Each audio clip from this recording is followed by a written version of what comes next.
ویر جو کچھ جانتا تھا وہ سب آرمی کو بتا چکا تھا، جس کا آرمی کو بہت فائدہ بھی ہوا تھا، لیکن اس کے تعاون کے باوجود وہ ویر کو قید سے آزاد کرنا نہیں چاہ رہے تھے۔ ایک دہشت گرد جسے عمر بھر قید کی سزا سنائی گئی ہو، اسے آزاد کرنا کہاں آسان تھا۔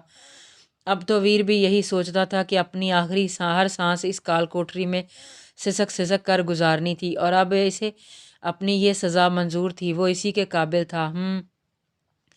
کسی کے کھانسنے کی آواز پر ویر کی آنکھیں کھول کر دیکھا تو ہلکی سی روشنی میں اسے عماد کھڑا ہوا نظر آیا۔ جلدی سے اٹھ کر مجھ سے گلے ملو، اپنے باپ سے لڑ کر بہت جدوجہد کر کے تھوڑا سا ٹائم ملا ہے مجھے، عماد نے بازو پھیلا کر کہا تو ویر نے حیرت سے اسے دیکھا اور پھر گہرا سانس لے کر کھڑے ہوتے ہوئے اس کے گلے لگ گیا۔ اب مبارکباد دو مجھے، کس بات کی؟ ویر نے حیرت سے پوچھا تو عماد ہلکا سا ہنس دیا۔ اللہ نے مجھے بھی اپنی نعمت سے نوازا ہے، بیٹا دیا ہے مجھے۔ ویر عماد سے دور ہوا اور اس کے چہرے کی خوشی دیکھ کر مسکرا دیا۔ بہت بہت مبارک ہو تمہیں، ویر نے دل سے اسے مبارکباد پیش کی۔ شکریہ یار، نام کیا رکھا ہے بیٹے کا؟ ویر نے مسکراتے ہوئے نرمی سے پوچھا۔ یارم، ویر نے حیرت سے پوچھا۔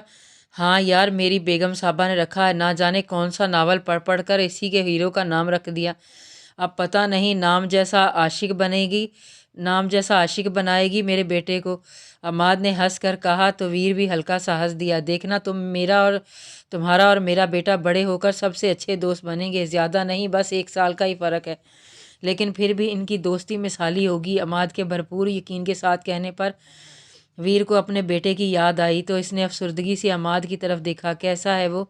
ویر کے آہستہ سے پوچھنے پر عماد مسکرا دیا۔ بہت شرارتی، جب سے اسے پیر لگے نا خود ایک پل سکون کرتا ہے نہ مرجان کو کرنے دیتا ہے، بس سارا دن اسے اپنے پیچھے بھگاتا رہتا ہے۔ عماد نے ہلکا سا ہنس کر ویر کی جانب دیکھا، لیکن اس کے چہرے پر افسردگی دیکھ کر اس کا کندھا تھام گیا۔ ایک دن تم بھی ان کے ساتھ ہوگے عبداللہ، ان کی خوشیوں میں شامل۔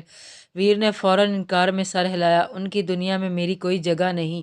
عماد نے اسے مزید کچھ کہنا چاہا لیکن باہر کھڑے سپاہی کے دروازہ کھٹکھٹانے پر گہرا سانس لے کر رہ گیا۔ ایک تو یہ قسم سے میرا باپ جنرل نہ ہوتا تو کب کا نوکری سے نکال چکے ہوتے یہ لوگ مجھے، عماد نے ہنستے ہوئے کہا اور اپنا ہاتھ ویر کے کندھے پر رکھا۔ میں سب ٹھیک کر دوں گا ویر، بس مجھے وقت چاہیے۔ عماد کی تسلی پر ویر نے کوئی جواب نہیں دیا۔ عماد آخری نگاہ اس پر ڈالتا وہاں سے چلا گیا اور ویر پھر سے دیوار کے ساتھ بیٹھ کر ٹیک لگا گیا۔ دل میں اپنے بیٹے کو دیکھنے کی حسرت پیدا ہو رہی تھی، اس کی شرارتیں، اس کی اٹکیلیوں کا حصہ بننے کی حسرت، لیکن حسرتیں بھی کبھی پوری ہوا کرتی ہیں۔ جنرل شاہ میر پریشانی کے عالم میں اپنے دفتر میں ٹہل رہے تھے۔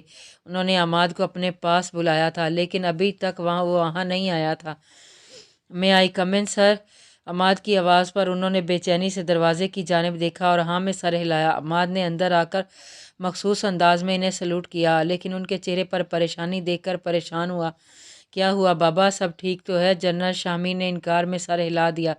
سب ٹھیک نہیں ہے عماد، یہ دیکھو۔ انہوں نے میز پر پڑا لیپ ٹاپ عماد کی جانب گھمایا جس پر ایک ویڈیو چل رہی تھی۔ اس ویڈیو میں ایک بچہ بری طرح سے رو رہا تھا جبکہ ایک نقاب پوش اس کی گردن پر چاقو رکھے اس کے پیچھے کھڑا تھا۔ کرنل صاحب، اگر بیٹے کی جان پیاری ہے تو فوج سے کہو کہ جو دہشت گرد ویر ان کی گرفت میں ہے اسے ہمیں دے دیں، ورنہ۔ اتنا کہہ کر نقاب پوش نے چاقو بچے کی گردن پر مزید مضبوطی سے رکھا تو بچہ سسک سسک کر رونے لگا اور ساتھ ہی وہ ویڈیو ختم ہو گئی۔ یہ سب کس نے؟ کرنل جواد کے بیٹے کو اغوا کر لیا اور بدلے میں ویر کو مانگ رہا ہے، شاید ساتھ ایڈریس بھی بھیجا ہے انہوں نے جہاں ویر کو لانے کا کہا ہے۔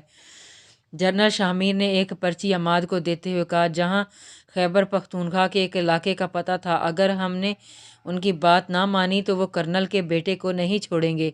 عماد نے پریشانی سے اپنا ماتھا سہلایا۔ تمہیں کیا لگتا ہے عماد، وہ لوگ ویر کو چھڑوانا چاہ رہے ہیں؟ عماد نے فوراً اپنا سر انکار میں ہلایا۔ وہ جانتے ہیں کہ ویر بہت سے رازوں جانتا ہے اور فوج اتنے سارے دہشت گردوں کو پکڑنے اور مارنے میں کامیاب ہوئی ہے تو ویر کی وجہ سے، جس نے ان کے بارے میں بتایا، وہ اسے راستے سے ہٹانا چاہتے ہیں۔ عماد کی بات پر جنرل شاہ میر بھی کافی پریشان ہوئے۔ کیا فیصلہ لیا جا رہا ہے اس بارے میں؟ عماد نے اضطراب سے پوچھا۔ وہ لوگ ویر کو انہیں دینے کے بارے میں سوچ رہے ہیں۔ اس بات پر عماد پریشانی سے کمرے میں ٹہلنے لگا۔ اسے کچھ سمجھ نہیں آ رہا تھا کہ وہ کیا فیصلہ کرے۔ ایک جانب ایک معصوم سا بچے کی زندگی کا فیصلہ تھا تو دوسری جانب اس کا دوست۔ مجھے ویر سے ملنا ہے۔ اسی وقت عماد نے گویا اپنا فیصلہ سنایا۔ تم جانتے ہو عماد، تمہارا ان سے ملنا کتنا ڈینجرس ہے۔ اگر آرمی کو پتہ چلا کہ تم اپنی اینٹی ظاہر کر رہے ہو تو تمہیں نوکری سے نکال دیا جائے گا۔ جانتا ہوں، مجھے پرواہ نہیں، عماد نے سنجیدگی سے کہا۔ ویسے بھی اگر آپ جنرل ہو کر اتنا نہیں سنبھال سکتے تو فائدہ جنرل ہونے کا۔ اتنا کہہ کر عماد وہاں سے چلا گیا اور جنرل شامی گہرا سانس لے کر فون ملانے لگے۔ اب انہیں اپنے بیٹے کی مان کر اس کی ملاقات بھی تو کوانی تھی ویر سے۔ عماد ہیڈ کوارٹر سے سیدھا اس جیل میں آیا جہاں ویر کو رکھا گیا تھا۔ سپاہی نے اسے دیکھتے ہی جیل کا دروازہ کھول دیا تو عماد جلدی سے اس کوٹری میں داخل ہوا۔ پریشانی سے ویر کو دیکھا جو آنکھیں موندے فرش پر بیٹھا تھا۔ اس کی آہٹ پر آنکھیں کھول کر ویر نے اسے دیکھا اور ہلکا سا مسکرا دیا۔ کافی جلدی واپس ملنے نہیں آ گئے؟ تم ابھی چند دن پہلے ہی تو آئے تھے۔ عماد ضبط سے اپنی آنکھیں موند گیا۔ اسے سمجھ نہیں آ رہا تھا کہ وہ ویر کو سب کیسے بتائے۔ کیا بات ہے آخر ویر نے ہی پوچھا تو عماد نے ہمت کی اور ساری بات ویر کو بتا دی، جسے سن کر ویر بھی گہری سوچ میں ڈوب گیا تھا۔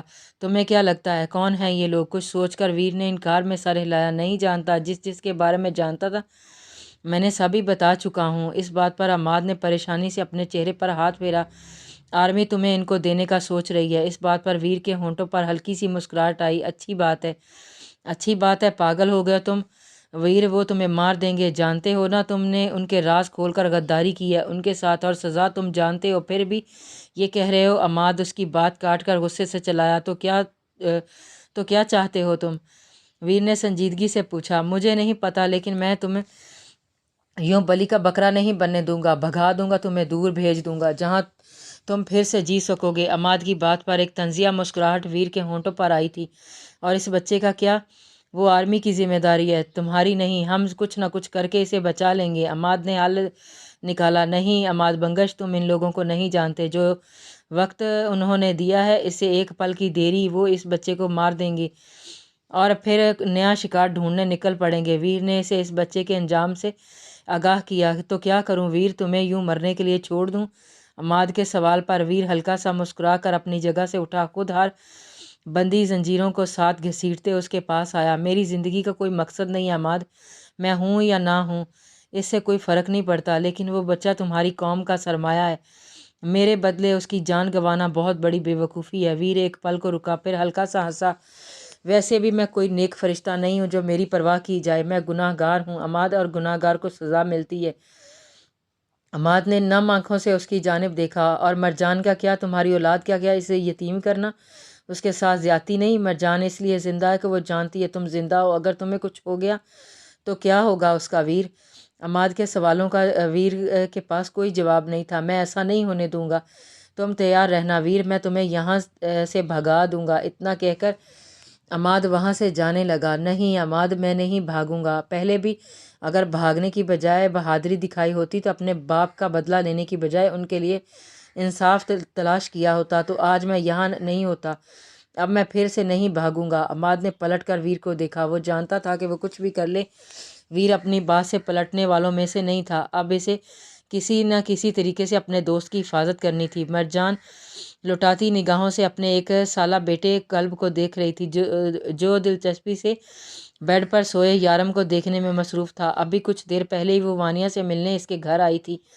ایسا کر کے اس کی اپنی تنہائی بھی دور ہوتی تھی اور کلب بھی یارم کے ساتھ بہت خوش رہتا تھا۔ کلب نے یارم کی بند آنکھوں کو پلکوں کو چھوا تو مرجان مسکرا دی۔ اس کا بیٹا ہی تو اس کے جینے کا سہارا تھا، اگر وہ بھی نہ ہوتا تو شاید مر جاتی۔